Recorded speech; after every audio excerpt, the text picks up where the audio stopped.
do you know you love someone? Is it when you can't stop thinking about them? Is it when you're scared to lose them? Or is it when they make you mad? You could scream, break things, and just cry. And then the next day, you'll choose them. How do you know you love this person? Ask yourself this question. Because today, I'm going to say something a little uncomfortable, something that will ruffle your feathers, something that will make you look at your love life and or your situationship different. Love isn't a feeling you fall into.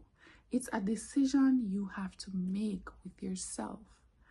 Let's get bold and a little bit uncomfortable. Welcome back to Bitter, Sweet, and Bold. I'm your host, Zoe Marie, and I'm not acting like I know it all. I'm speaking of experience. I'm sharing my experience and stuff that I've read with you. On today's episode, it might ruin the fantasy you're holding on to, or it might be the reason you finally understand what real love looks like. Stay tuned until the end because there's a question I have specifically just for you to clock that T.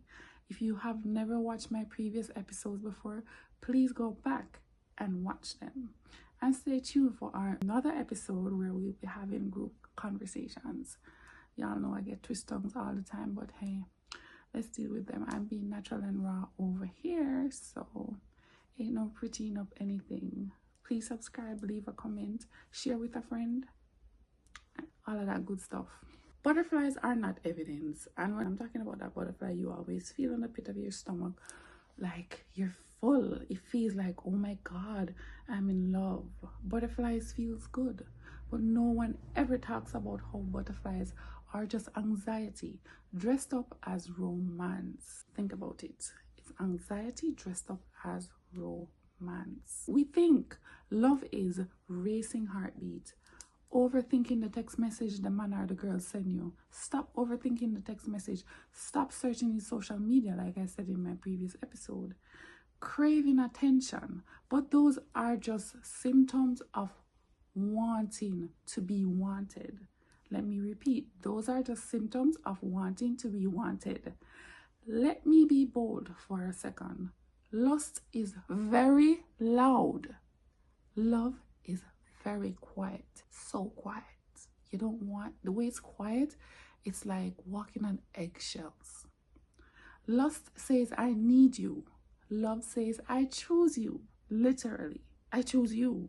Not say I need you. Anybody can say I need you, but someone has to choose you with all your flaws and everything.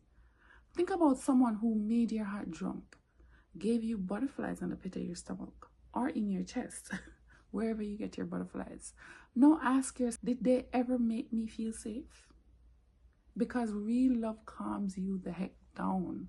Trust me. Coming from an aggressive person, coming from somebody who's always irritated and always wants to be loud and have a sulky face, trust me, it calms you the heck way down. Fake love activates fight or flights. It makes you want to leave. It makes you really want to go and never look back. That truth alone could change someone's whole life if they listen right now. So tell your friend, your cousin, your aunt, your mother, your father to tune in. What's the bitter taste of love that will trigger every insecurity you thought you got over? Think about that question for a bit. Here's the spicy part. People think love is sweet. Real love is intense. It bitter. Sometimes you hate the love. It's irritating. It's very inconvenient. And it humbles you. It's a humbling experience. It makes you look at things from a different perspective. Why? Because love exposes parts of you that you don't want to show, parts of you that you think no one else can see. Literally. It exposes your control issues, your jealousy issues, your abandonment issues, and your ego. Someone you truly love becomes a mirror. It's like a reflection of yourself. They don't just show you their flaws. they show you your own flaws. If it's like a reflection of me becoming a part of my spouse, it's like a reflection of you becoming a part of whatever relationship you're in. If you are never uncomfortable in your relationship or with someone, you don't love them. You are just performing. If you've never been mad enough to walk away, but you stayed, that's love. Not fairy tale love. Grown people love. Real love. That bittersweet and bold love. It comes in all formats. The truth about the choice you make to love someone is sometimes hard and it's real bitter. But you have to get, sometimes you're eating a fruit and it tastes sour, and then after your palates get used to it, then it calms down to the taste of it, that bittersweet taste or that sour sweet taste, whatever it is. You don't fall in love. You agree to love that person. Listen again. You don't fall in love. You agree to love. Here's a spicy stance. Love is not when you can't imagine your life without someone. Love is when you can imagine your life without them and still choose them anyway. We normally say, oh, I can't imagine my life without you. But that's like your dopamine and all of that speaking up to you. Imagine your life without that person and imagine how your life would be without that person. Here are 3 questions I have for you, and I would love for you to answer them in the comment section or send me a private message so I can share your experience. Would you still love them if they never change, if you never see a change in that person? Would you show up for them on your worst day, not just your best ones? Do you love the person they are or the potential you've invented in your head or in your heart? Do you? Potential is the most addictive poison in a relationship. That picture of potential that you paint of your partner, that picture of potential that you paint of your relationship, telling yourself and telling everybody that this is what you want and this is what you must get, it's a poison. Because guess what? It might not work out. The sweetness of love feels like coming home. After all the spices, you give softness. Real love is boring sometimes. Quiet, real quiet, and slow, consistent, and it looks like a book you don't want to read, but just to understand where the person is coming from, you have to read the complete book. It looks like, text me when you get home. I made you coffee. I made you dinner. Not your favorite, but hey, it's dinner. We're not going to bed angry. I'm not leaving. Real love looks like that. We're not going to be bitter and angry with each other. Yep, it does look like that. Bittersweet. You don't realize you're in love until one day you catch yourself doing something small and unromantic and unexciting, and it hits you.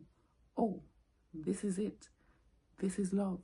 Boring sometimes, but guess what? You are your excitement in your relationship. You gotta create that fluffiness in your relationship. Now, here's the question I promised. Even though I asked a lot of questions, here's the special question I promised at the beginning. This is the one question that I think you should really think about. Do you love them, or do you love the feeling of being loved by them? Do you love them, or do you love the feeling of being loved by them?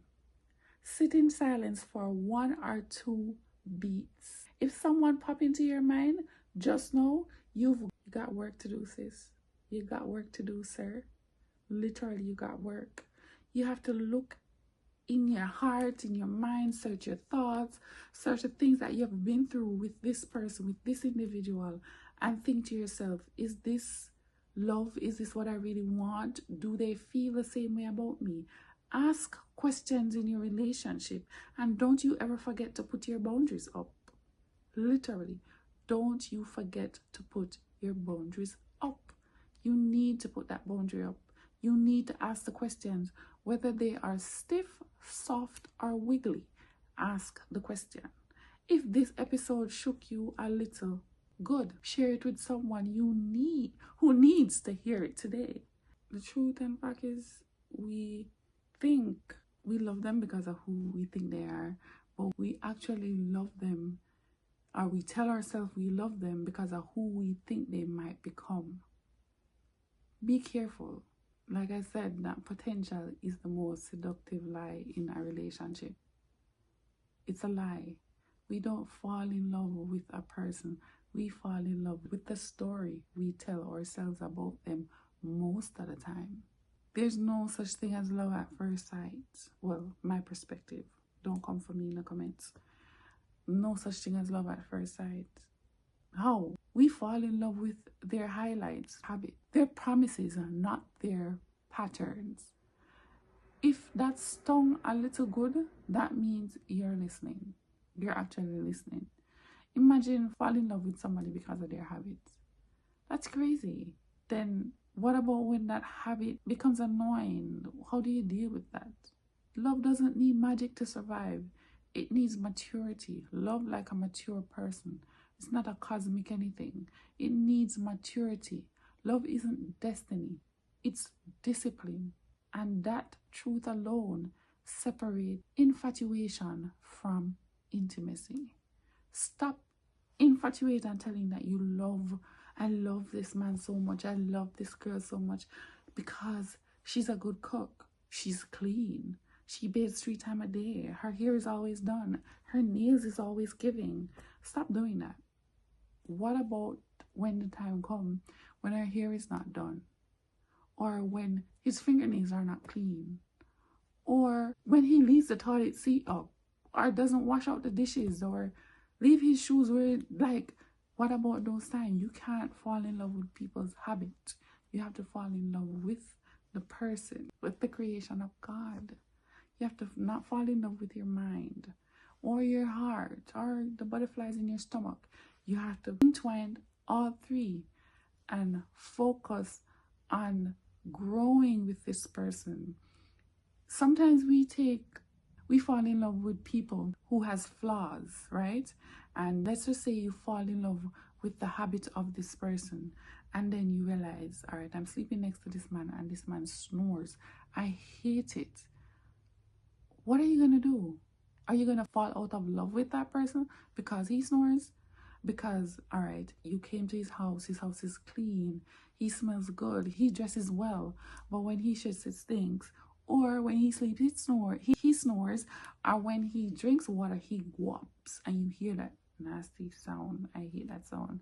How can you fall in love with the habits or just the ways of somebody? What happens when those things start to annoy you? Or things that you didn't know about this person starts to annoy you? You're going to want to leave. So you have to fall in love with the being of that person. You have to learn how to adjust yourself, and that person needs to learn how to adjust to you as well, because we all need to compromise. We all need to give up something to make relationship work. We all need to work together to make it work. It's not one-sided, it's mutual. And a lot of times people fall in love and they separate, like I said in a previous episode, because they're not willing to fight, are not willing to work on each other. They just decide that you made a mistake, you said this, you did that, and we have to go our separate ways. It does not work like that. People are going to say things that you're uncomfortable with on a day. It's about the discipline. It isn't destiny. We're not like, I'm not going to say that we're not destined to love someone, but for me, it's not destiny. It's discipline. You have to stay in love. You have to be disciplined. You have to be willing to pick up each other pieces. You have to be willing not to give up because of a simple mistake. You have to be willing to pick and choose what you will stay in that relationship for. You can't just willing to give up everything you've, let's just say, invested or work hard on because this person is not clean, because this person can't cook, or this person doesn't cook like my mom. And that's like another episode, comparison. Bruh, I hate comparison. Do not compare me to your mother, your sister, your brother. Don't compare me at all. I'm not like that person. I will never be like that person. I am me, you are you.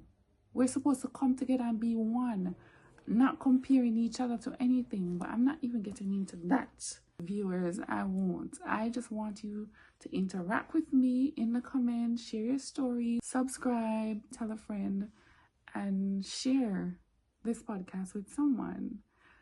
Thank you for watching again. And this is Bittersweet and Bold. And I'm your host, Ado Marie. And please remember, love is not destiny, it's discipline. And if you love them and they love you, clap that tea.